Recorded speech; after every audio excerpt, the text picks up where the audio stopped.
আমরা নবীকে ভালোবাসি জানের চেয়েও বেশি। একটা জবান বন্ধ রাখবেন না, মহব্বতে বলুন না সুবহানাল্লাহ। এই হাদিস যখন আমার নবী দুনিয়ায় সাহাবীদের সামনে এই স্বপ্নের কথা বলেন, এবারে সাহাবীরা কই নবীজি আপনি তো কি দেখছেন, শুধু এগুলি বলছেন, কেন আযাব হচ্ছে, কেন এত সুন্দর জায়গায় আছে, কেন মানুষকে করার দিয়ে কাটা হচ্ছে, কেন আগুনের গর্তের মধ্যে ফেলা হচ্ছে, কেন মানুষকে পাথর দিয়ে রক্তের নদীর মধ্যে ঢিল মারা হচ্ছে, কেন একজন মানুষ গাছের গোড়ার মধ্যে বসে আছে রে, ওই গাছের গোড়া থেকে বড় মাঠের মধ্যে লক্ষ লক্ষ ছেলে মেয়েরা খেলামেলা করতেছে, লক্ষ লক্ষ ছেলে মেয়েরা দৌড়াদৌড়ি করতেছে, আবার গাছের উপরে সুন্দর ঘর দেখলেন, ঘরের ভিতরে আবার সুন্দর সুন্দর নূরানি চেহারার মানুষ দেখলেন। আমার নবী কয় সাহাবীরা হারে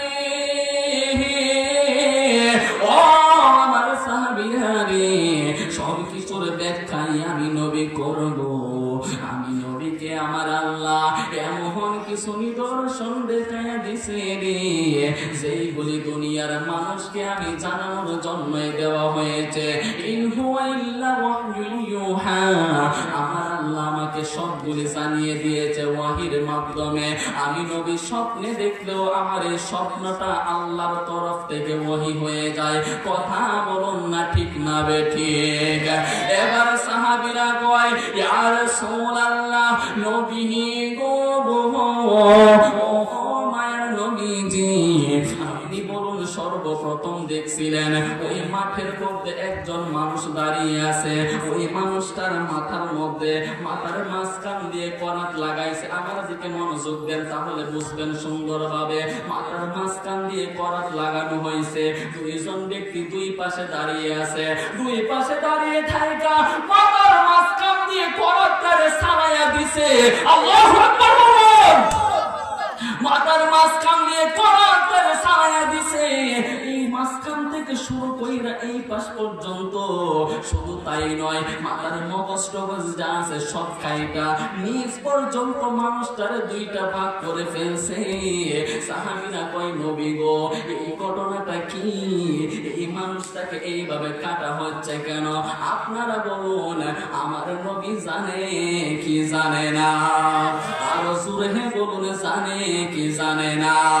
এবার আমার নবী কয় সাহাবীরা হারে ও আমার সাহাবীরা, আমার উম্মতের দল, তোমরা শোনো এই মানুষটারে কেন দুইটা ভাগ করা হচ্ছে।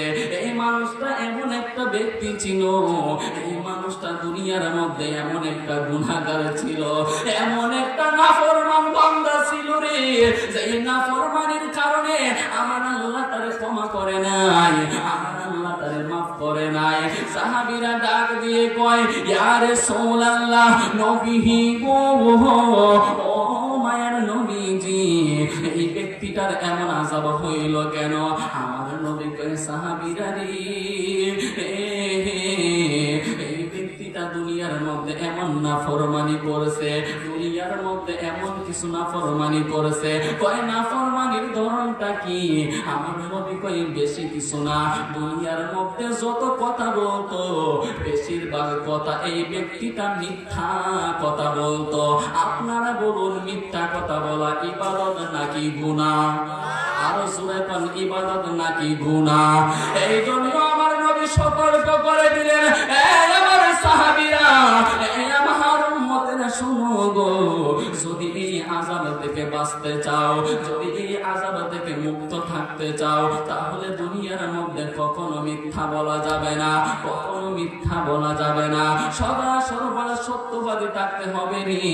সত্যবাদীদের সাথে আপনারা বলুন দুনিয়ার কেউ যদি না তাকে আছেন কে? আরো বড় করে বলুন আছেন কে? না